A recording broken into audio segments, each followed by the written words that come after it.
એક પ્રાચીન શક્તિપીઠ છે. શક્તિપીઠ એટલે આદિ અનાદિકાળ, એનો કોઈ છેડો જ મળે નહીં એટલું જૂનું સ્થળ એ આપણું પાવાગઢ છે. જ્યારે શંકર ભગવાન અને એમના પત્ની માતા પાર્વતી વચ્ચે કંઈક ઝઘડો થયો, વિવાદ થયો, અને એ લોકકથા દંતકથામાં એવું કહેવાય છે કે માતા પાર્વતીએ અગ્નિ સ્નાન કર્યું, અને એ જ્યારે ભણભણ સળગી રહ્યા હતા ત્યારે મહાદેવજીને પોતાની એનો અહેસાસ થયો કે મેં ખોટું કર્યું છે, something was wrong in my case. એટલે એમણે શું કર્યું, માતા પાર્વતીનો દેહ, સળગતો દેહ એ લઈ અને પછી આખી પૃથ્વીની પ્રદક્ષિણા એ લોકો એમણે કરી એમ. અને એ કરતા જાય અને એ જેમ જેમ આગળ વધતા હતા એમ પાર્વતીના શરીરમાંથી એક એક અંગ નીચે ખરતું જતું હતું. કારણ કે બળેલું શરીર હોય, સળગેલું શરીર હોય એ પછી પોતાના સાંધાઓ સાથે એનું અનુસંધાન રહેતું નથી. તો આપણું પાવાગઢ જે છે એ પાવાગઢ આગળ એ માતાજીની કચલી આંગળી ત્યાં પડેલી હતી. અને આવા જ્યાં સ્થળોએ આવા અવયવો પાર્વતીજીના પડેલા હતા એ બધા જે સ્થળો છે એ શક્તિપીઠ તરીકે ઓળખાતા હતા. એટલે તમે જુઓ કે ત્યાંથી આખો ઇતિહાસ પંચમહાલનો.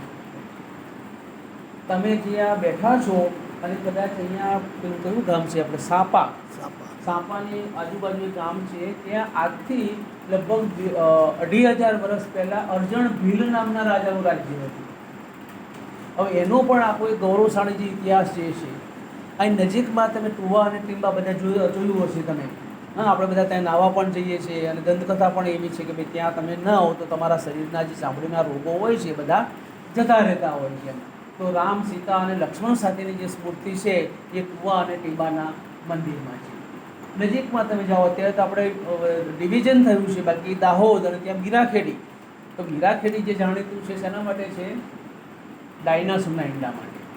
અને ડાયનાસોર એટલે આ પૃથ્વી ઉપરની સૌથી પ્રાચીનતમ જે પ્રજાતિ છે એ પ્રજાતિ માટેનું પ્રાણી એ આ ડાયનાસોર છે.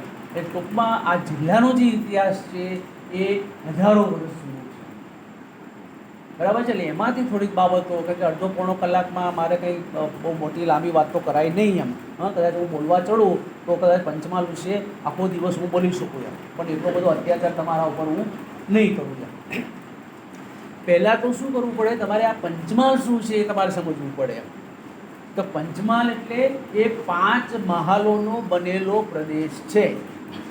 પંચ એટલે 5 અને મહાલ એટલે મહેલ નહીં. ઘણા બધા લોકો એમ કહે છે કે અહીંયા મહેલ હતા અને એટલા માટે એને પંચમહાલ કહેવામાં આવે છે, પણ એ મહેલ નહોતા. પણ મહાલ એટલે મરાઠી શબ્દ છે, અને મરાઠી શબ્દમાં મહાલનો જે અર્થ થાય છે એક તાલુકો અને એક વહીવટનું એકમ. જ્યારે જમીન મહેસૂલનું બધું આકારવાનું હોય ત્યારે ગામ, તાલુકો, જિલ્લો એ રીતે આ લોકોએ મહાલ બનાવ્યા હતા. અને આ આખો જે વિસ્તાર છે આપણો એ 5 મહાલ કહેવાતો હતો. અને એમાંથી પછી પંચમહાલ બન્યું. એ પંચમહાલ કેવા હતા તમારે યાદ રાખવું હોય તો આમ યાદ રાખી શકાય: હાલોલ, કાલોલ, ગોધરા, દાહોદ અને જાલોર. આ 5 જે છે મહાલ હતા, એના એકમ હતા. અને ત્યારથી આ આપણો જે જિલ્લો છે મરાઠી સમયમાં એ પંચમહાલ બન્યો. એ પહેલાં પંચમહાલ તરીકે આપણે ઓળખ નહોતી, પણ એ પહેલાં પણ ઓળખ હતી. તમે જાણતા હશો કે મુઘલ બાદશાહ અકબર, એ અકબરે આખું જ્યારે ગુજરાતનું અને ભારતનું જ્યારે ડિવિઝન કર્યું ત્યારે એને કેટલાક સરકાર બનાવ્યા. અને સરકાર એટલે જિલ્લા. અને એને ગુજરાતના જે 25 જિલ્લાઓ બનાવ્યા હતા, એ 25 જિલ્લામાં આપણા પંચમહાલ જિલ્લાના 2 જિલ્લા હતા. એક હતું ચાંપાનેર અથવા પાવાગઢ, અને બીજું હતું એ ગોધરા. એટલે તમે જુઓ કે મુઘલ કાળ આજથી 500 વર્ષ પહેલાં પણ પંચમહાલનું વહીવટના એક એકમ તરીકે એનું મહત્ત્વ હતું. તમે 10મી અને 11મી સદીમાં તમે જાઓ તો આપણે ત્યાં ગોધરાનું એક સ્વતંત્ર રાજ્ય હતું, અને એનો રાજા ધુધુલ. મેં એના વિશે લેખ પણ લખ્યું છે, ગૌતમભાઈ, સુરેશભાઈ આ બધાએ વાંચ્યું હશે એમ. એ ધુધુલ જે રાજા હતો એ રાજાની શાહની જે પ્રતિષ્ઠા છે એ પ્રતિષ્ઠા બહુ જ મોટી પ્રતિષ્ઠા હતી એમ. અને સમકાલીન જૈન જે કવિઓ છે, સુરેશભાઈ, એમણે તો લખેલું છે કે ગોધરાની સામે આખી દુનિયાના કોઈ પણ નગરનું વર્ણન કરી શકાય નહીં. તમે એક બાજુ સ્વર્ગને રાખો અને બીજી બાજુ ગોધરાને રાખો તો સ્વર્ગ તમારું ઝાંખું પડી જાય એવી આ ગોધરાની આખી છાપ છે. એને કલ્પના કરી છે કે મોટા મોટા મહેલો છે અહીંયા, અને એ મહેલો જે છે આકાશને આંબી રહ્યા છે. અને આ પ્રકારની જે પરિકલ્પના છે એ સમયના કવિઓ અને લેખકોએ કરેલી છે. અને ધુધુલ જે હતો એ ઘમંડી રાજા હતો, અભિમાની રાજા હતો. એ જૈન લેખકો કહે છે. અને એનો એક જે ઝઘડો છે એ ધોળકામાં થયો. તમે સોલંકી અને વાઘેલા કાળનો ઇતિહાસ ભણતા હશો, એમાં એક નામ આવે છે વીરધવલ રાજા, બરાબર છે. તો વીરધવલ જે રાજા હતા એ વીરધવલ રાજાએ આના પર આક્રમણ કર્યું, ગોધરા ઉપર. આ હું વાત કરું છું આજથી 1200-1300 વર્ષ પહેલાંની. અને ત્યાં અમને કહ્યું આપણા ધુધુલને કે ભાઈ તમે ધોળકાના અધિકારમાં આવી જાઓ, તમારે ધોળકાની શું કહેવાય એનો જે નિયંત્રણ છે તમે સ્વીકારી લો એમ. આ ધુધુલ જે કહે છે કે ભાઈ હું ધોળકાનું તો શું પણ પાટણનું જે છે એ પણ હું સ્વીકારું નહીં. અને એણે શું કર્યું કે પેલા વીરધવલ રાજા માટે એક કાજળની ડબ્બી, પછી સાડી, ચણિયો, આવી બધી અપમાનસૂચક વસ્તુઓ ત્યાં મોકલી. કોઈ સ્ત્રી માટે તમે આ બધી વસ્તુ મોકલો તો એના માટે ગૌરવ ગણાય એમ અને સારું લાગે. પણ પુરુષ માટે તમે ચણિયો મોકલો, સાડી મોકલો, કાજળની ડબ્બી મોકલો તો કેવું લાગે? એ અહીંથી ધોળકા છે કે આપણા ધુધુલ રાજાએ મોકલ્યું.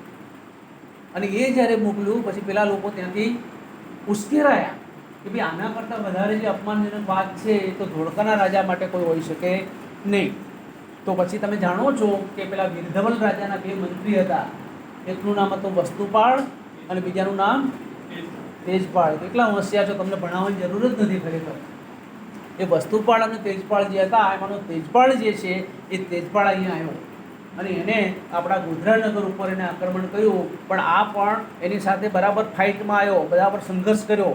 પણ ધોળકાનું રાજ્ય, એનું લશ્કર આ બધું મોટું હતું અને શસ્ત્રો સારા હતા, એટલે આપણો ધુધુલ જે છે એની સામે ટકી શક્યો નહીં.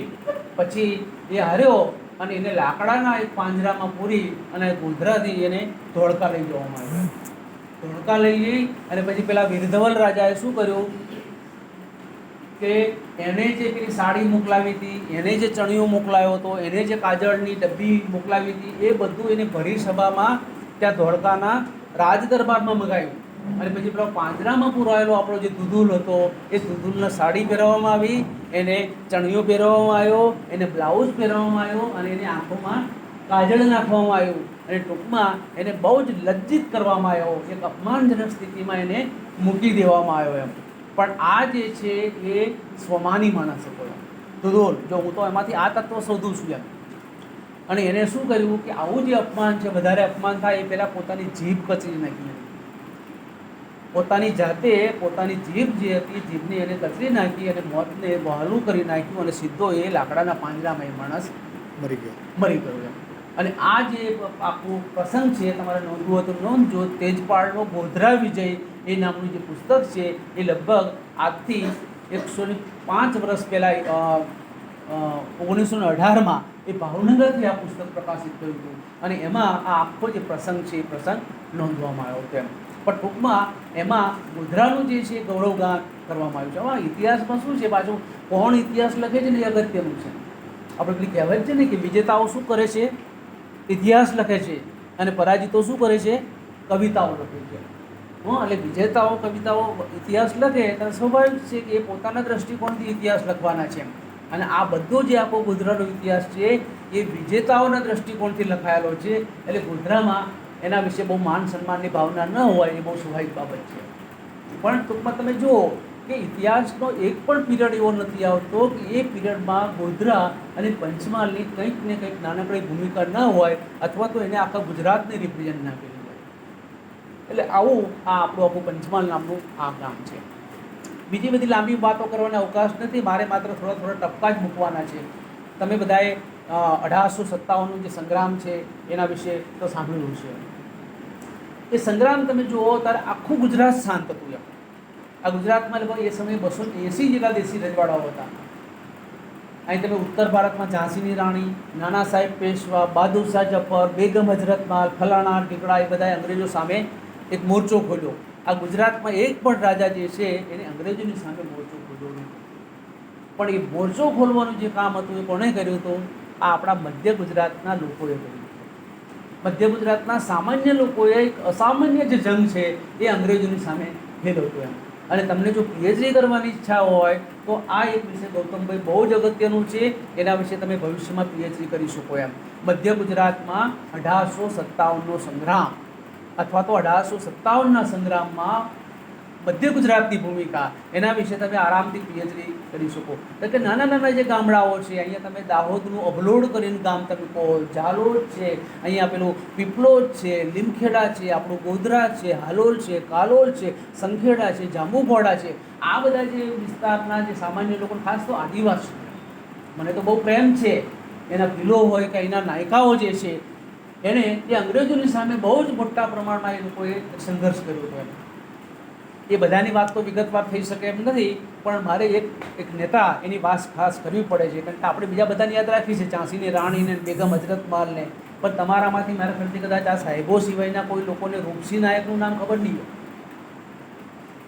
એ રૂપસિંહ નાયક જે છે એ 1857નો એક મહાન ક્રાંતિકારી હતો, અને એનું ગામ એટલે આપણા જાંબુઘોડા તાલુકાનું એક દાંડિયાપુરા કરીને ગામ છે. કદાચ આ ભાવેશભાઈ ને બધા અમે સાથે આવ્યા હતા, અમે ત્યાં ફિલ્ડ વર્ક પણ કરેલું હતું એમ. તો એણે 1857ના સંગ્રામમાં આખા પંચમહાલની જે નેતાગીરી એને લીધેલી હતી એમ. અને તાત્યા ટોપે સાથે એ બંનેની મૈત્રી હતી પાછી. તમે ત્યાં જુઓ તો આપણું સેવાલિયા, સોરી કયું ગામ છે, શિવરાજપુર. એ શિવરાજપુર અને જાંબુઘોડા વચ્ચે તમે જાઓ તો નદીની પાસે એક દિવાલ છે, અને દિવાલને આજે પણ ત્યાંના લોકો જે છે એ તાત્યા ટોપેના કિલ્લા તરીકે ઓળખે છે. અને એમ કહેતા હતા કે એ બંનેનું જે અનુસંધાન છે એ આ જગ્યાએ થયું હતું, બંનેની મૈત્રી હતી. અને એનો આખો જે સંઘર્ષ છે રૂપસિંહ નાયક અને તાત્યા ટોપેનો, ત્યારે એ સમયે અંગ્રેજોએ પોતાના દસ્તાવેજો, આ ટાઈમ્સ ઓફ ઇન્ડિયામાં નોંધ છે, આજે ટાઈમ્સ ઓફ ઇન્ડિયા આવે છે એ છેક 1857માં શરૂ થયું હતું, અને એણે આ આપણા પંચમહાલનું રિપોર્ટિંગ એ સમયે કરેલું છે. મેં જોયેલું છે, મેં વાંચેલું છે. એને એમ કહ્યું હતું કે આ લોકોનો જ્યારે બળવો ચાલી રહ્યો હતો આદિવાસીઓનો, ત્યારે અમને એમ લાગતું હતું કે પંચમહાલમાં અમારી સત્તા નથી. હવે તમે જુઓ કે આવી ઘટના અથવા તો આવો એક ગ્લોરિયસ ઇતિહાસ, આવો એક ગૌરવશાળી જે ઇતિહાસ છે એ કદાચ આખા ગુજરાતમાં તમને ક્યાંય પ્રાપ્ત થાય નથી. પણ એના બેસિક તરીકે કોઈ હોય તો રૂપસિંહ નાયક હતો. હવે સામાન્ય રીતે તમે એમ સમજો છો કે આદિવાસીઓ એટલે હાથે પગે હોય, એને ખાવાના સાંસા હોય, એવું નહોતું. આની મેં વાત કરી કે દાંડિયાપુરાનો નિવાસી હતો, તો દાંડિયાપુરામાં 2 માળનું ઘર હતું એનું, એ રૂપસિંહ નાયકનું 2 માળનું ઘર હતું. એની પાસે ઓછામાં ઓછા 300 જેટલા ઘેટા બકરા હતા, એની પાસે ઘોડો હતો, એની પાસે ઊંટ હતું, અને એક હાથી હતો. સુરેશભાઈ, એની પાસે એક હાથી હતો. અને આ રૂપસિંહ નાયક એ આદિવાસીઓમાં રૂપસિંહ રાજા તરીકે ઓળખાતો હતો એમ. એ ત્યાં એક કોઠી પોયલી કરીને ગામ છે, કદાચ તમે નામ સાંભળ્યું હોય તો, જાંબુઘોડાથી આગળ, અને એના વારસદારો આજે ત્યાં જીવે છે. અને હું એમને લગભગ 10 વખત મળેલું છું એમ. ત્યારે એમણે આ બધી વિગતો આપી કે મારા દાદા હાથી ઉપર સવાર થઈને નીકળતા હોય ત્યારે પાછળથી બૂમ પાડી અને કોઈ એમને બોલાવી ના શકે. તમારે એમને બોલાવો હોય અથવા તેમની કંઈ મદદ લેવી હોય તો શું કરવાનું, તમારે આગળ જવાનું, તમારે એને નમસ્કાર કરવાના, અને પછી કહેવાનું કે રૂપસિંહ રાજા, મને આ મુશ્કેલી છે અને એમાં મને મદદ કરો. આ રૂપસિંહ નાયક. અને એને લગભગ 1 મહિના, 6 મહિના સુધી, 1 મહિનો નહીં પણ 6 મહિના સુધી અંગ્રેજોની સામે સંઘર્ષ કર્યો હતો. હવે આ બધી જે બાબતો છે આપણા ઇતિહાસમાં છે નહીં. એટલે સુરેશભાઈને હું વિનંતી કરું છું કે ઝાંસીની રાણી, બેગમ હજરતમાલ અને બહાદુરશાહ જફર, આ બધી જે બાબતો છે એ તો આપણે બહુ ભણી લીધું હવે એમ, પણ ઇતિહાસના આવા એક સાયલેન્ટ જે કેરેક્ટર છે, જે સ્થાનિક કેરેક્ટર છે, સ્થાનિક જે નેતાઓ છે, એ નેતાઓને આપણે અભ્યાસક્રમમાં સ્થાન આપીએ, અને તો પછી આપણને વાંચવામાં રસ પડશે, આપણને ભણવામાં રસ પડશે. અને મેં જોયું છે, મેં ગુજરાત યુનિવર્સિટીમાં સિલેબસમાં ઉથલપાથલ કરી નાખી છે. હું બહુ અણગમતો છું ત્યાં એમ કે ભાઈ આવું તો કંઈ હોતું છે, આદિવાસીનો ઇતિહાસ હોઈ શકે, મહિલાઓનો ઇતિહાસ હોય, દલિતોનો ઇતિહાસ હોય, ફલાણાનો ઇતિહાસ હોય, પણ ના ભાઈ, ઇતિહાસ તો હોય તો બધો ઇતિહાસ હોય. એ માત્ર કંઈ રાજા મહારાજાનો ઇતિહાસ ના હોય, રાજમહેલોનો ઇતિહાસ ના હોય, સામાન્ય લોકોનો પણ પોતાનો ઇતિહાસ હોય છે. અને મેં જોયું છે કે અહીંયા પંચમહાલમાંથી કે રાજપીપળામાંથી કે ઝાલોદથી છોકરાઓ માટે ભણવા માટે આવે છે, અને એમને હું જ્યારે ગોવિંદ ગુરુની વાત કરું છું, એમને હું જ્યારે જોરિયા પરમેશ્વરની વાત કરું છું, ત્યારે એનો ચહેરો ખીલી ઉઠે છે અને એને મજા આવે છે કે આ જે વાત છે મારી થઈ રહી છે એમ. હા, બાકી હું યુરોપના વોલ્ટેરની વાત કરું કે નેપોલિયનની વાત કરું તો એમના ચહેરા પર એટલી તાજગી કે એટલી ખુશી નથી દેખાતી. એટલે લોકલ જે ઇતિહાસ છે, લોકલ ઇતિહાસનું આ આપણું એક મહત્વ છે. અને આખો આપણો જે પંચમહાલનો ઇતિહાસ છે, એ પંચમહાલનો ઇતિહાસ તો આદિવાસીઓના ઇતિહાસનો પર્યાય છે. તમે બધા કદાચ જાણતા હશો, અને સુરેશભાઈએ જ્યારે એમની ભૂમિકામાં પણ કહ્યું કે આપણે ત્યાં માનગઢનું હત્યાકાંડ બન્યું હતું. એ તારીખ હતી 17મી નવેમ્બર 1913. હવે જલિયાનવાલા બાગ વિશે આપણે બધા જ જાણીએ છીએ, પણ આના વિશે કોઈ જાણતા નથી. અને જાણીએ છીએ તો આપણી જે માહિતી છે એ બધી અધકચરી છે અથવા તો અપૂરતી માહિતી છે. જલિયાનવાલા બાગમાં કેટલા લોકો મર્યા હતા? કેટલા લોકો શહીદ થયા હતા? 379. 13મી એપ્રિલ 1919ના દિવસે જલિયાનવાલા બાગનો હત્યાકાંડ બન્યો. એમાં 379 જેટલા ક્રાંતિકારીઓ શહીદ થયા હતા. અને જલિયાનવાલા બાગ આપણે કહીએ છીએ અને કોઈ બાગ નથી ત્યાં. તમને એમ થાય કે ભાઈ ત્યાં છોકરાઓ છોકરીઓ બધા પ્રેમાલાપ કરતા હશે, બધા બેઠા હશે, તો એવું સ્થળ એ જલિયાનવાલા નથી.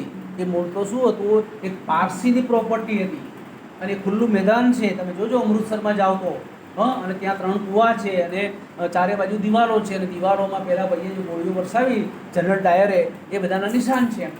પણ એ ઘટના તમે જુઓ તો અહીંયા ઉપર ફલાણા ટીકડા કેટલી બધી એની એક મહત્તા છે અને હોવી જોઈએ, એમાં કોઈ ના પાડે. ભગતસિંહ એમાંથી પેદા થયા હતા. શેમાંથી? જલિયાનવાલા બાગમાંથી. એ જ્યારે નાનો હતો ભગત, ત્યારે પોતાના ગામથી ત્યાં ગયો અને એ ઘટના વિશે સાંભળ્યું અને પછી ત્યાંથી જલિયાનવાલા બાગની મુઠ્ઠી ઉપાડી અને પોતાના ખિસ્સામાં એને મૂકી દીધી. અને પછી કે મારા જીવનનો એક જ મંત્ર છે અને એ મંત્ર એ છે કે ભારતમાંથી વહેલામાં વહેલી તકે અંગ્રેજોનું જે શાસન છે એને મારે ભગાડી મૂકવું એમ. એ ભગતસિંહ. હવે તમે જુઓ કે એની સાથે કેટલી બધી સ્મૃતિઓ અને ઘટનાઓ બનાવો સંકળાયેલા છે, પણ માનગઢ વિશે તો શું જ નથી. એનું કારણ એ છે કે આખી જે ઘટના છે કોની સાથે સંકળાયેલી હતી? આદિવાસીઓ સાથે. અને 1507, હું એની પુષ્ટિ નથી કરતો 1507થી, પણ સેંકડોની સંખ્યામાં જે આદિવાસીઓ છે એ ત્યાં શહીદ થયા હતા. એ દિવસ હતો 17મી નવેમ્બર 1913નો દિવસ હતો. તે સવારે 7 વાગે અંગ્રેજો દેશી રજવાડાઓ, આ જો યાદ રાખવા જેવું છે. જો હું તમને વારંવાર એક વસ્તુ મારા વિદ્યાર્થીઓને કહું છું કે તમે ભારતમાં જ્યારે સ્વતંત્રતા આંદોલનનો ઇતિહાસ કહો તો માત્ર અંગ્રેજોને ગાળો દેવાની જરૂર નથી. હું આવું બોલું છું તો અળખામણો લાગુ છું, પણ ઇતિહાસકાર જે છે ક્યારે પણ સત્ય બોલવાથી પાછો પડતો નથી. આ દેશમાં જ્યારે આઝાદી આવી ત્યારે અંગ્રેજો કેટલા હતા ખબર છે? 3 લાખ. કેટલા? બોલો મોટાથી. 3 લાખ. અને આપણે કેટલા હતા? 43 કરોડ. ભારતની વસ્તી કેટલી હતી? 43 કરોડની વસ્તી હતી અને અંગ્રેજો જે હતા એ માત્ર 3 લાખ હતા. હવે મને તમે કહો કે આ 3 લાખ લોકોએ આ 43 કરોડના દેશ ઉપર કેવી રીતે રાજ કર્યું? પેલા 43 લાખ લોકો છે ને ખાલી આમ હાથ ઉગામે ને તો અંગ્રેજો ત્યાં ઇંગ્લેન્ડ ભાગી જાય. પણ એ હાથ ઉપાડવા માટેની જે તાકાત છે એ તાકાત પણ ભારતના લોકોમાં નહોતી. એટલે એમણે શું કર્યું? આ 3 લાખ લોકોએ એક વહીવટી પિરામિડ બનાવ્યો અને એ પિરામિડ વહીવટમાં ઉપર ટોપના લેવલ ઉપર કોણ હતા? અંગ્રેજો હતા. પછી રાજા રજવાડાઓ આવે, પછી જમીનદારો, જાગીરદારો, સામંતો આવે, પછી પેલા દારૂના ઠેકેદારો આ બધા આવે અને છેલ્લે પછી મારા તમારા જેવા ખેડૂતો, સામાન્ય વર્ગના જે લોકો છે એ આ બધા આવતા હતા. એટલે ગામડાના જે લોકો હતા, ખેડૂતો હતા, દલિતો હતા, આદિવાસીઓ હતા, એને માત્ર અંગ્રેજોની ગુલામી નહોતી સહન કરવાની, એને કોની ગુલામી સહન કરવાની હતી? રાજા રજવાડાઓની ગુલામી પણ સહન કરવાની હતી અને સાથે સાથે જમીનદારો, જાગીરદારો, દારૂના ઠેકેદારો આ બધાની પણ ગુલામી એને સહન કરવાની હતી. એટલે આપણો આખો જે સંઘર્ષ હતો એ ત્રેવડી ગુલામીમાંથી મુક્ત થવા માટેનો સંઘર્ષ હતો એમ. એટલે માનગઢ તમે જોવા જાઓ તો આનું એક ઉત્તમ ઉદાહરણ છે કે તેના જે લોકો સ્વામી ગોવિંદ ગુરુ, જેના નામ ઉપર ત્યાં યુનિવર્સિટી બની છે, એ પુંજાદિરજી પારગી હોય તો એમનો આખો જે પ્રયત્ન છે એ પ્રજાને ત્રેવડી ગુલામીમાંથી મુક્ત કરવા માટેનો આખો પ્રયત્ન હતો અને એમાં 1507 જેટલા આદિવાસીઓ જે છે એને આ ભોગ આપ્યો. એટલે આ એક પંચમહાલના ઇતિહાસનો એક બહુ મહત્વનો એપિસોડ છે. અહીંયા તમે નીકળતા હશો પ્રભાકોલ સોસાયટી, ગૌતમભાઈ સાક્ષી છે, બાજુમાં 1917ના વર્ષમાં એક રાજકીય પરિષદ થઈ, પહેલી રાજકીય પરિષદ. સાહેબ તો બહુ નિષ્ણાંત છે એટલે એમની સામે બોલતા પણ મને જરા નિયંત્રણ રાખવું પડે મારી, કારણ કે એમણે પોતે પીએચડી કર્યું છે એના વિશે. તો એ જે જગ્યા છે એ જગ્યા ઉપર આજથી લગભગ 108 વર્ષ પહેલાં મહાત્મા ગાંધી, તમે જો નામ સાંભળવા જેવા છે, લોકમાન્ય તિલક, પેલા વરાડના રાજા હતા એ ખાપરડે, મોહમ્મદ અલી જીન્ના, પાકિસ્તાનના સર્જક, વિઠ્ઠલભાઈ પટેલ, વલ્લભભાઈ પટેલ, ઠક્કર બાપા, મામા સાહેબ ફડકે, ઇન્દુલાલ એમની, આવા મોટા મોટા જે માણસો છે એ આજથી 108 વર્ષ પહેલાં અહીંયા આવ્યા હતા. અને આપણે એ પરિષદે જે રિપોર્ટ બહાર પાડ્યો હતો, રિપોર્ટ ઉપરથી એ આખી પરિષદનો ઇતિહાસ લખવા માટેનું પણ કામ કર્યું છે. એના સહલેખક તરીકે ગૌતમભાઈ છે. મોહમ્મદ અલી જીના, ગાંધીજી આવ્યા, પેલો ભાઈ લોકમાન્ય તિલક ત્યાંથી આવ્યા અમે આખી ઘટનાને તાદ્રશ્ય કરી હતી કે 2 નવેમ્બર 1917ના રોજ ગાંધીજી ગોધરાના રેલવે સ્ટેશને ઉતરે છે આમ, અને આખું ગોધરા એને વધાવવા માટે નીકળી પડે છે.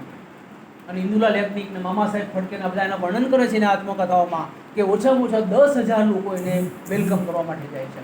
અને ગાંધીજીને એટલા બધા હાર પહેરવામાં આવે છે કે ગાંધીજીનું શરીર દેખાતું નથી. અને પછી વાંચતા ગાતા એમને અહીંયા લાવવામાં આવે છે. બીજા દિવસે લોકમાન્ય તિલક, નામ તમે સાંભળ્યું હશે, અત્યારે ગણપતિ ઉત્સવ બધું ચાલે છે. કોણે શરૂઆત કરી હતી? તિલક મહારાજે શરૂ કરી હતી. કંઈ નાનું સૂનું નામ નથી, તિલક મહારાજ. એ બીજા દિવસે આવ્યા, પણ એ હંમેશા મોડા આવતા હતા. કોઈ પણ કાર્યક્રમ હોય, પબ્લિક મિટિંગ હોય તો લોકમાન્ય તિલક, બીજી તિલક હંમેશા મોડા આવે. કારણ કે એમની એક ધારણા હતી, એક માન્યતા હતી કે તમે કોઈ પણ જગ્યાએ સમયસર જાઓ તો લોકોને તમારું મહત્ત્વ સમજાતું નથી. એટલે નેતાએ ક્યારે જોવું જોઈએ કે પબ્લિક બરાબર ભેગી થતી હોય, ઉનાળાનો દિવસ હોય, લોકોને પરસેવાના રેગાડા ઉતરતા હોય અને લોકો તમારી રાહ જોતા હોય, ત્યારે અડધો કલાક પછી તમારે ત્યાં જવું. એટલે અહીંયા એ રીતે લોકમાન્ય જે તિલક છે આ સભામાં અડધો કલાક મોડા આવ્યા. અને ગાંધીજીએ તરત કીધું કે તમને અડધો કલાક મોડા આવવાનો કોઈ અધિકાર નથી. તમે જો અડધો કલાક મોડા આવ્યા છો તો આ દેશને અડધો કલાક મોડું સ્વરાજ્ય મળશે કે આઝાદી મળશે, તો આપણે અંગ્રેજોને દોષ દેવાનો નથી. એટલે એ જે આખી ટેવ છે એ ગાંધીજીએ કરી. હું તો આના કરતાં આગળ વધીને કહું છું કે પાકિસ્તાનના, ભારત અને પાકિસ્તાનના જે ભાગલા પડ્યા અને અલગ મુસ્લિમ દેશ તરીકે પાકિસ્તાન અસ્તિત્વમાં આવ્યો, એના બીજ જે છે ગોધરામાં રોપાયા. એ અમારી ચોપડી છે પહેલી રાજકીય પરિષદ વિશે, અને એમાં અમે લખ્યું છે કે અહીંયા મોહમ્મદ અલી જીના આવ્યા હતા અને એને પણ બહુ ગ્રાન્ડ વેલકમ ગોધરાની પ્રજાએ કર્યું. એ સમયે હિન્દુ એકતા, મુસ્લિમ એકતાનું આખું વાતાવરણ હતું. પછી ધીમે ધીમે બધું તૂટી ગયું અને એ જ્યારે અહીંયા આવ્યા ત્યારે એને ગીતો ફલાણું ટીકડું બધું જ રહ્યું. પણ જીના કેવા હતા? એંગ્લાઇઝ હતા. એંગ્લાઇઝ એટલે એ અંગ્રેજીમાં બોલવાના આગ્રહી હતા. મૂળ તો એનું ફેમિલી હિન્દુ હતું અને પછી હિન્દીમાંથી એ પછી ખોજામાં કન્વર્ટ થયા હતા. પેલા દાઉદી બોહરા જે કહે છે એ પ્રકારે કંઈક એક કમ્યુનિટી હતી એમાં એ કન્વર્ટ થયા હતા એમ. અને એ અંગ્રેજી બોલવાના બહુ શોખીન હતા એમ. અને બહુ સારો વકીલ પાછો મોહમ્મદ અલી જીના. ગાંધીજી સારા વકીલ નહીં, સરદાર પટેલ સારા વકીલ, નહેરુ સારા વકીલ, રાજેન્દ્ર પ્રસાદ સારા વકીલ નહીં, પણ મોહમ્મદ અલી જીના સારામાં સારા વકીલ હતા. અને અંગ્રેજીમાં હંમેશા બોલે અને સિગરેટો પીધા કરે, રોજની 30-40. ઇવન સરદાર પટેલ પણ 555 સિગરેટ પીતા હતા. એની બિલીવ 40 સિગરેટ ઓછામાં ઓછી. એક દાદા હતા, એને હું મળ્યો હતો ત્યાં સાઉથ ગુજરાતમાં, ખૂંટાડિયા કરીને ગામ છે. તો કે સરદાર પટેલ માટે સિગરેટો લાવવાનું કામ હું કરતો હતો. બારડોલી સત્યાગ્રહ ચાલતો હતો ત્યારે કે ખૂટે એટલે હું સુરત જાઉં અને 555 સિગરેટ આવતી હતી, એનું બોક્સ આખું હું લઈ આવું એમ કહે છે. અને એક અઠવાડિયામાં પૂરું કરી નાખે. એટલે રોજથી 40, પણ એનાથી મહત્વ ઓછું થતું નથી. અને આપણે પણ જો પીતા હોય ને તો સરદાર પટેલ બનવાના ચાન્સ છે. પણ મોહમ્મદ અલી જીના જે હતા એ અંગ્રેજી બોલવાના શોખીન હતા. તો ગાંધીએ તરત એમને ટકોર કરી. હું ગાંધી કહું છું એટલે લાડમાં બોલું છું, કંઈ એનું અપમાન નથી કરતો. એમણે કહ્યું કે મોહમ્મદ અલી જીના, એ તો તિલકને પણ કહ્યું હતું કે ભાઈ તમારે ગુજરાતી શીખી લેવું જોઈએ, માસ્ટર રાખો, તમારી પાસે તો છે જ બધું. જીનાર પણ એમ કહ્યું કે તમે તો ધોરાજીના ગુજરાતી છો, તમને ગુજરાતી આવડવું જ જોઈએ એમ. હવે ઘટના આટલી જ બની છે. એક મોહમ્મદ અલી જીના નામનો માણસ એ અંગ્રેજીમાં બોલ્યા કરે છે. એને એક ગાંધી કે જે નવા નેતા તરીકે ઉભરી રહ્યો છે એ એમ કહે છે કે you have to speak in Gujarati, તમારે ગુજરાતીમાં બોલવું જોઈએ. અને એમાં એને માઠું લાગ્યું. અને છેક 1944માં કદાચ એ ઘટના પછી ખાસા લગભગ 28 કે 29 વર્ષ પછી ભારત અને પાકિસ્તાનના ભાગલાની જે બુનિયાદ છે એ ગોધરા હતી. એટલે એમણે મોહમ્મદ અલી જીનાને એમ કહ્યું કે ભાઈ તમારે ગુજરાતીમાં બોલવું જોઈએ. એટલે મોહમ્મદ અલી જીનાને રીસ ચડી એમ. અને એણે એ ઘટના પછી લગભગ 30 વર્ષે કોઈકને ઇન્ટરવ્યૂ આપ્યો અને ઇન્ટરવ્યૂમાં એણે એમ કહ્યું કે એક ગોધરા નામનું ગામ હતું અને એ ગામમાં મહાત્મા ગાંધીએ, એ તો એમ કે ગાંધી કહેતા હતા, મહાત્મા ગાંધી પણ નહોતા કહેતા, એમ કે ગાંધી, મિસ્ટર ગાંધી કહેતા હતા, બેરિસ્ટર ગાંધી. અને એણે મને અંગ્રેજીનો સાલ છોડી અને ગુજરાતીમાં બોલવા માટેની એમણે મને ફોર્સ કર્યો, રિક્વેસ્ટ પણ નહીં, મને કે ફોર્સ કર્યો. અને એનાથી એક કડવો ઘૂંટડો હું ગળી ગયો એ દિવસે.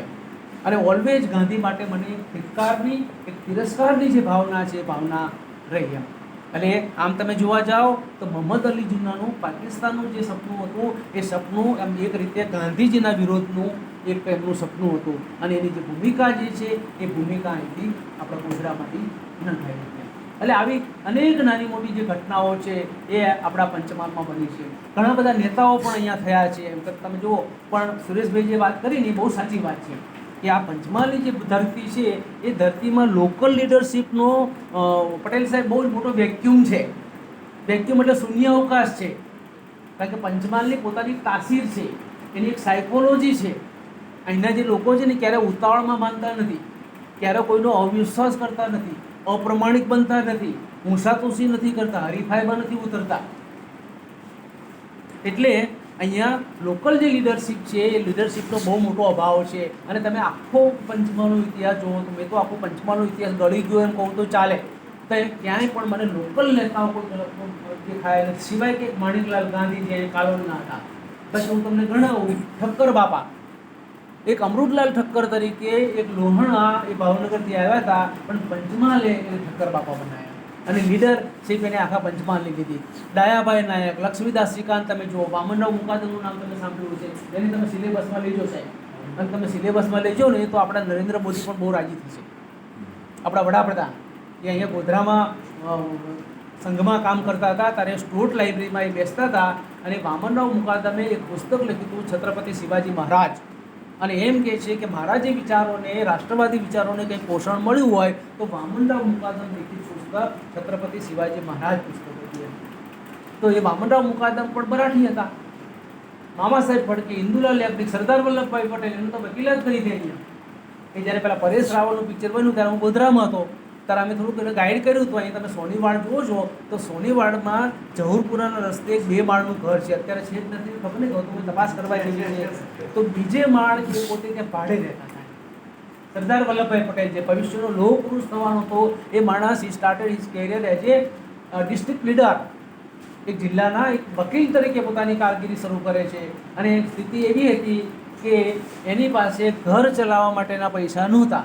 એમના કેટલાક પત્રો મેં જોયા છે, એમના ભાઈને બધાને લખ્યા છે, ગૌતમભાઈ પણ કદાચ વાંચ્યા છે. એમ કે એ પત્ર લખે છે, પત્રમાં એમ છે કે ગોધરામાં પ્લેગ ફાટી નીકળ્યો છે. પ્લેગ તો તમે સાંભળ્યું છે ને રોગ, એ બહુ જ કોરોના કરતાં પણ ખરાબ. અને આપણા દેશનો ઇતિહાસ એમ કહે છે કે 1896થી 1930 સુધીમાં જે પ્લેગ ફાટી નીકળ્યો એમાં ઓછામાં ઓછા 45 લાખ લોકો મરી ગયા. કોરોનામાં આટલા નથી મળ્યા. એ મચ્છરથી ફેલાય છે અને એનો મચ્છર આટલાથી વધારે ઉડી ના શકે એમ. એટલે પ્લેગ ફાટી નીકળે ને તમે પલાઠી વાળીને ખાટલા ઉપર કે ખુરશી પર બેસો તો પ્લેગ તમારું કશું કરી શકે નહીં. એટલે એ રોગ જે છે ગાંઠિયા રોગ તરીકે પણ ઓળખાતો, ગાંઠિયો તાવ. અને એમાં સરદાર પટેલ જે હતા એ બિલકુલ નાસીપાસ થઈ ગયા હતા. એના ભાઈને પત્ર લખ્યો કે મારી પાસે પૈસા નથી, એમ આ નાનો ભાઈ જે છે એનું પાલન પોષણ હું કરી શકું એમ નથી, અને આવીને આવી સ્થિતિ રહેશે તો હું એને અહીંથી તમારા ઘરે હું રવાના કરી દઈશ, કારણ કે મારું ફેમિલી ચલાવવા માટે પણ મારી પાસે પૈસા નથી. આ સરદાર પણ પછી એ જ એટલે હું મારું કહેવાનો આશય આખો એવો છે કે મોટે ભાગે બહારના લોકો અહીંયા આવ્યા છે, પણ રાજ કર્યું છે એવું નહીં. આપણે જરા એની રીતે જુદી રીતે આપણો એનો યશ લેવો જોઈએ કે ભાઈ આ બહારના લોકો જે છે એને મહાન બનાવવાનું જે કામ છે એ કોણે કર્યું છે? આ પંચમહાલની કર્યું છે. બરાબર છે. ગાંધીજી હોય તો ગાંધીજી પણ આ રાજકીય પરિષદ પછીથી એ કેન્દ્રમાં આવ્યા છે. એ પહેલાં ગાંધીજીની કોઈ ઓળખ છે એ એટલી મોટી નહોતી. અને એક બે નહીં પણ અનેક લોકોએ લખ્યું છે. ઇન્દુલાલ યાજ્ઞિક છે, સુમંત મહેતા છે, કે પછી ઠક્કર બાપા, બધાએ લખ્યું છે કે જો આ ગોધરાની રાજકીય પરિષદમાં ગાંધીજીને આટલું માન સન્માન ન મળ્યું હોત તો એક રાષ્ટ્રીય નેતા તરીકે એ કદાચ વિકસી શક્યા ન હોત એમ. એટલે આવી નાની મોટી જે ઘટનાઓ છે, ઘટનાઓ અસંખ્ય ઘટનાઓ પંચમહાલના ઇતિહાસમાં છે એમ. તમારે માત્ર એને શોધવાની છે. આ ગામડાઓ એવા છે કે ગામડાનો પોતાનો ઇતિહાસ છે. હું તમને કહું કે અહીંયા પાવાગઢની પાસે એક રામેશ્વર કરીને ગામ છે, તમે એના પર પીએચડી કરી શકો. એ રામેશ્વર કરીને ગામ છે, ગામમાં તમે પીએચડી કરી શકો. આપણું દાહોદ પાસેનું મીરાખેડી ગામ છે, તો મીરાખેડી ઉપર તમે પીએચડી કરી શકો. દેવગઢ બારિયા ઉપર તમે જો દેશી રજવાડાઓ પણ હતા આપણે ત્યાં. દેવગઢ બારિયા હતું, પછી લુણાવાડા છે, જાંબુવાડા છે, સંજેલી છે, કડાણા છે, સંતરામપુર છે. આ બધા રાજ્યોને તમે ભેગા કરો તો તમે એના વિશે પીએચડી કરી શકો. હા, એટલે હું તમને એ સમજાવવા માગું છું કે પંચમહાલના ઇતિહાસમાં સંશોધન કરવા માટે તમારે વિષયોનો કોઈ તૂટો નથી. એ માત્ર પાવાગઢ તો ગોધરા ફલાણા ઢીકડા એટલા પૂરતું સીમિત નથી, પણ અફાટ પ્રકારની જે શક્યતાઓ છે એ શક્યતાઓ રહેલી છે. અત્યારે તમે જુઓ તો એક હોટ કેક તરીકે, એક સારા વિષય તરીકે પ્રવાસન છે. પ્રવાસન અથવા તો ટુરિઝમ. અને મને એમ લાગે છે કે પંચમહાલમાં તો બિલકુલ એનો શૂન્ય અવકાશ છે. લોકો એના વિશે બહુ ડિટેલમાં રિસર્ચ કરતા હોય એવું મને લાગતું નથી. હમણાં મેં ટુવાટીમાનો દાખલો આપ્યો, તો ટુવાટીમાં જે છે અત્યારે આખું ગુજરાતનું જે પવિત્ર યાત્રાધામ વિકાસ બોર્ડ છે એ એને વિકસાવવા માટેનો પ્રયત્ન કરી રહ્યો છે. આપણું ચાંપાનેર તમે જુઓ તો તમે નજર ચોંટી જાય. આટલો વરસાદ જે પડ્યો છે તમે ચાંપાનેર જાઓ તો એક કુદરતી સુંદર એના સ્થળ તરીકે ચાંપાનેરની આખી અદ્ભુત મહત્તા છે.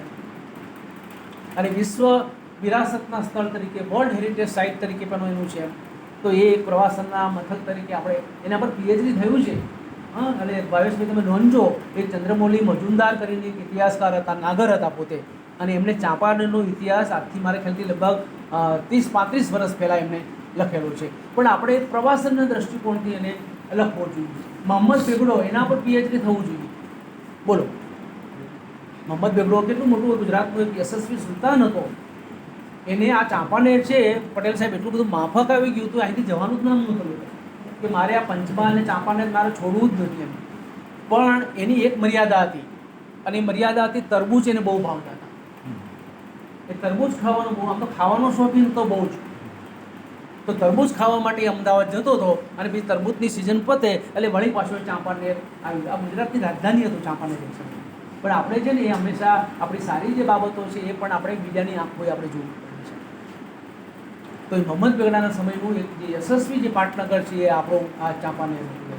અને મોહમ્મદ બેગડા વિશે પીએચડી થઈ શકે એમ. એ છે ને એ રોજનો સવારનો જે નાસ્તો હતો એ નાસ્તામાં 40 શેર મમરા ખાતો હતો. 40 શેર મમરા એટલે એક કોથળો ભરાય. અને 150 સોનેરી કેળા, કેટલા 150 જેટલા સોનેરી કેળા છે સવારના નાસ્તામાં કરતો હતો. અને એ મક્કાથી એના માટે એક મધ આવતું હતું, એ મધ એક પ્યાલો એ પીતો હતો, અને ત્યારે એનું સવારનો બ્રેકફાસ્ટ પૂરો થતો હતો. એમ જે આપણે કદાચ અઠવાડિયું 10 દિવસ ખાઈએ તો એ સવારના બ્રેકફાસ્ટમાં આટલું એ ખતમ કરતો હતો. અને પછી રાત્રે સૂતો હતો ત્યારે બંને બાજુ સમોસાની રકાબીઓ મુકાવતો હતો.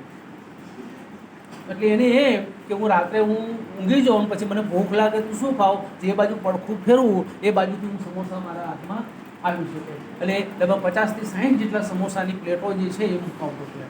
અને અડધી રાતે પણ ખાવાનું એને ચાલતું હતું. એનું કારણ શું હતું?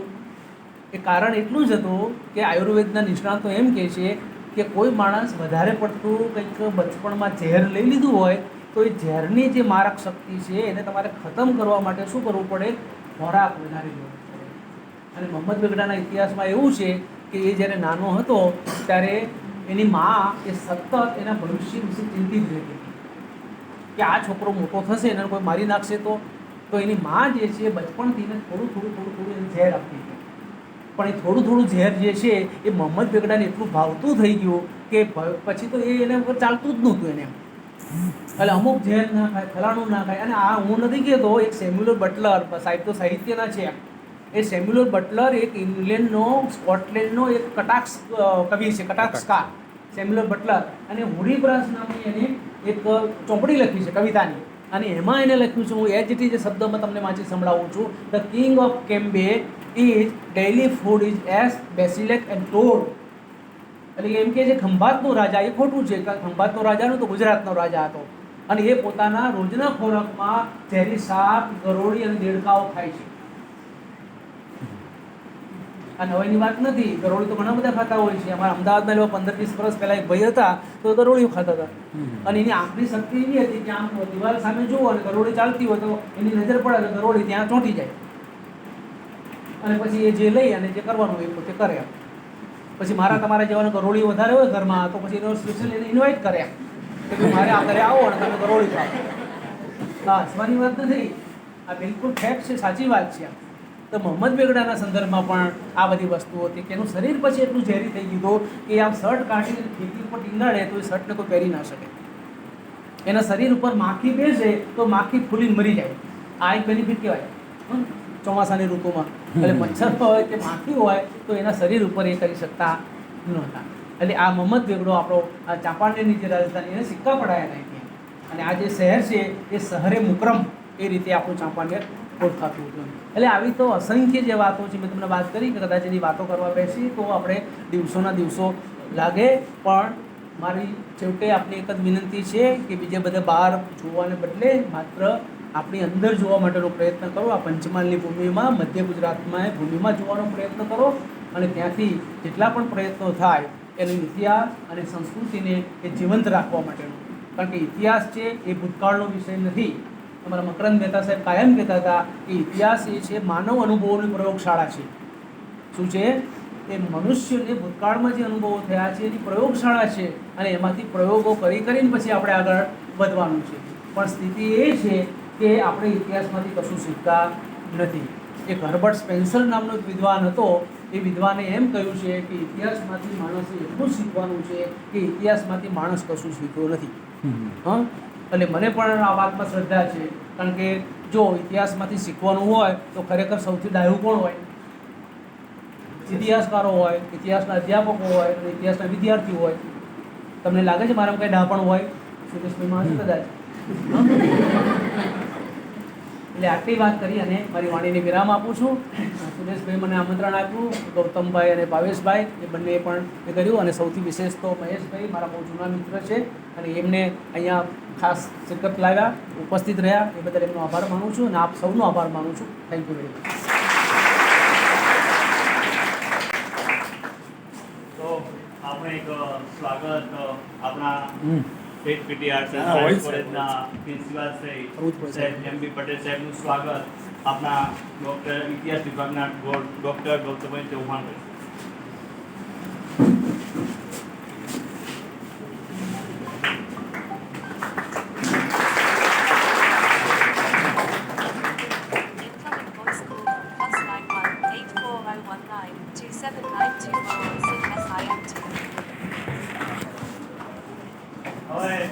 સાહેબ થોડાક આશીર્વચન આપશે આજના. આમ તો ભાઈ મિત્રો, સાહેબની જે ટકોર હતી અઠવાડિયા પહેલાં, તો સુરેશભાઈ તમે રોજ લેક્ચર લો છો પણ અલગ અલગ વ્યક્તિઓ લાવો, એમનું આખું લેક્ચર રેકોર્ડ થાય, બીજા વિદ્યાર્થીઓ સુધી જાય, આવો એક પ્રયત્ન કરો. અને સાહેબે 2 દિવસ પહેલાં વાત કરી અને અમે ત્રીજા દિવસે સાહેબ તમારી વાતને ઝડપી અને આજે માનનીય વાઘેલા સાહેબને લાવ્યા છીએ. 17 તારીખે બીજા વક્તા જગીશભાઈ પંડ્યા એસપી યુનિવર્સિટીમાંથી આવે છે, અમને પણ અહીં આમંત્રિત કર્યા છે. અને આપણો એક આશય એવો છે કે અલગ અલગ વિસ્તારના અલગ અલગ વક્તાઓ એમના વિચારો રજૂ કરે. માનનીય સાહેબશ્રી જે વિચારો રજૂ કરે આપણો લોકલ હિસ્ટ્રી છે, અમુક વસ્તુની મને પણ ખબર નથી. તો આવું જાણીએ